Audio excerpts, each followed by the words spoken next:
All right, all of you grousing about this movie's big surprise being a big cheat, do not drop me a line on the Noir Alley Facebook page or Twitter feed. I am not responsible. Blame Mr. Hitchcock. In the original novel, Charlotte Inwood is the culprit, and Eve saves Jonathan from being wrongly condemned for killing Charlotte's husband. But against the advice of his wife and her collaborator, Whitfield Cook, Hitchcock was compelled to use cinematic sleight of hand to pull a fast one on the audience. The unreliable flashback divided critics and moviegoers. Many felt cheated, as if the on-screen depiction of a lie someone tells couldn't itself be construed as a lie. In 1949, this twist wasn't entirely new, but this was certainly the most high-profile attempt at pulling it off. Hitchcock later said it was a mistake, mainly because the fraudulent flashback comes right at the start, before the audience has a chance to orient itself. Knowing nothing about these characters, we take Jonathan's explanation on faith, until 90 minutes later, the rug gets pulled out from under us. Some reviewers found the misdirection a cunning twist. Movies were still in their adolescence, remember.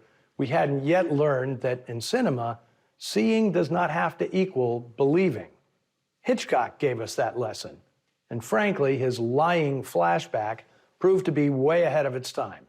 In later films like Memento and The Usual Suspects, the entire story, not just the first few minutes, is related by an unreliable narrator. To me, the problem with stage fright isn't the misleading flashback, it's the boring main characters. Maybe Hitchcock thought filling the story with eccentric peripheral players would distract us from two leads duller than a British breakfast. Jane Wyman brings no spark of intrigue to the character of Eve, and Richard Todd might be Hitchcock's most uninteresting villain. He didn't necessarily need one to make a suspenseful film, but villains like Mrs. Danvers in Rebecca, Uncle Charlie in Shadow of a Doubt, Alexander Sebastian in Notorious, Bruno Anthony in Strangers on a Train, and Norman Bates in Psycho went a long way toward making those movies unforgettable.